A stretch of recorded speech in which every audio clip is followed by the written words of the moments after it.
days of field visits. There's just something to discuss about.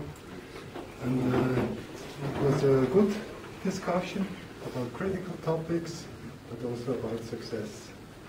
So the first question, what was most striking to us during these field visits? I think there is just one of the key points. And this is adaptation is less concrete than mitigation.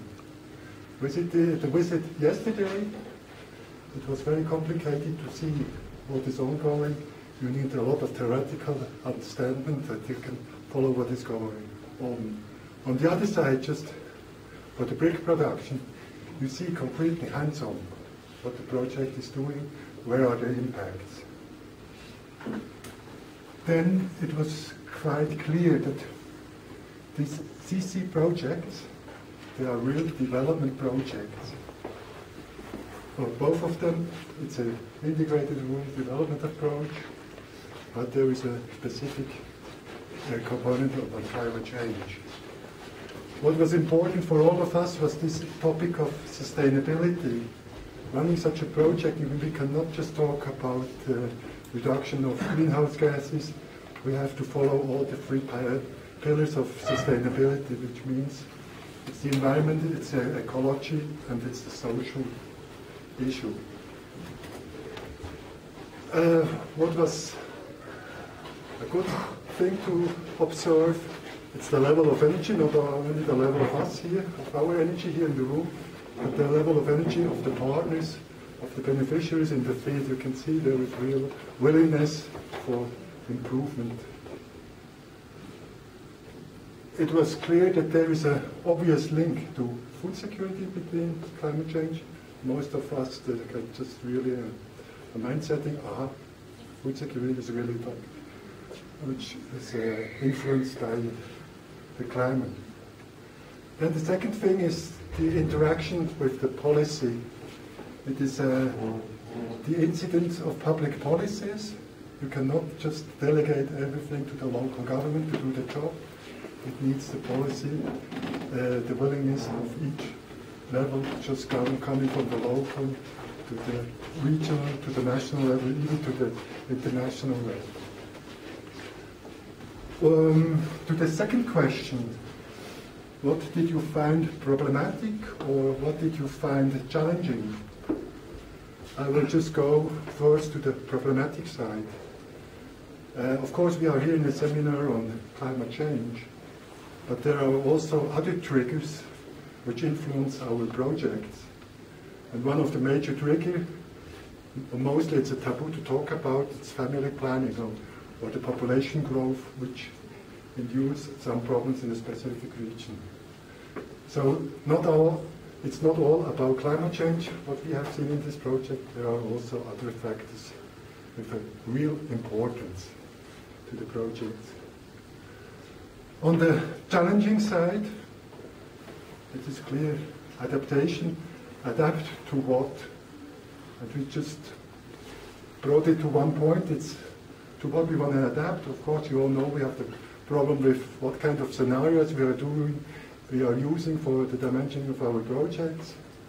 It's a question how to adapt to future, how to adapt to uncertainty. This is a real challenge. Nobody of us knows how to tackle it in practice. Then one of the challenges, of course, is this policy dialogue. The policy dialogue starting on the international level, just going down to the village level or the community-based. How to bring these different dialogues together, that they work, and I think it's important to have an approach which is not just working locally, community-based, but there is really this interlinking from bottom-up and top-down approaches. The role of the donors here, we cannot influence the policy directly, so we have to work on that. It's not us who determine this policy, it's the politicians, it's the parliament, it's the government, but the donors' role is to support these developments in the sense that we can reach more sustainability or better adaptation practices. So it's really to create stakeholders that can do the task is one of the major challenges we have to face. Third question, what did you learn from these field visits for your own work in your country, in your context?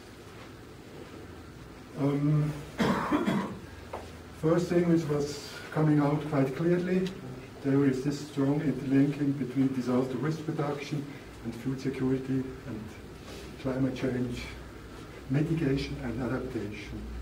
This was really striking to all of us. Second thing is we realized that there is a huge potential on the global scale with the BRIC skills. That there is really something to do. But coming up with this problem, we got the context of Syria, which is completely different to the context we have here in the Andean countries. We cannot just exchange this experience one-to-one, because the problems in Syria are not the same as they are here.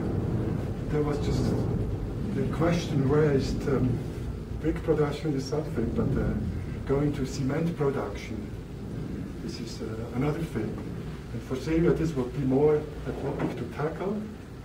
But then there was the question, who should pay for that? Is it SDC or is it, for instance, SECA to pay for projects in a huge volume of finances?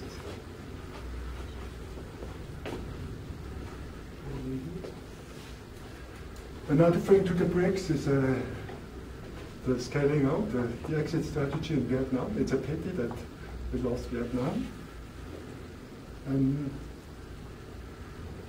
What was also striking is that we got somehow the impression about these projects, looking at the potential we have to do adaptation work, real adaptation work to future with use of greenhouse gases, to have better adaptation, that we got the impression that the performance of this project, they could be improved.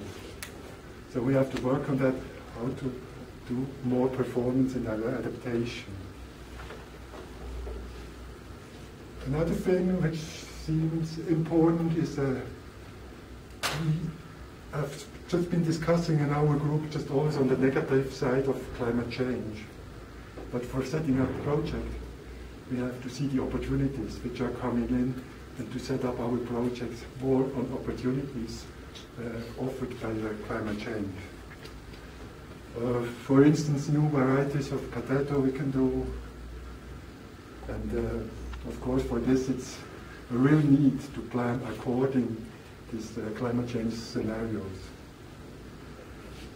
Another thing, it's just on another level, not on the substantial level of the thematic, but on the level to how to do the project management.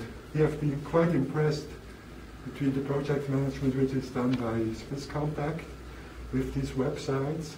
It really shows you in a transparent way how these projects are managed. And I think this is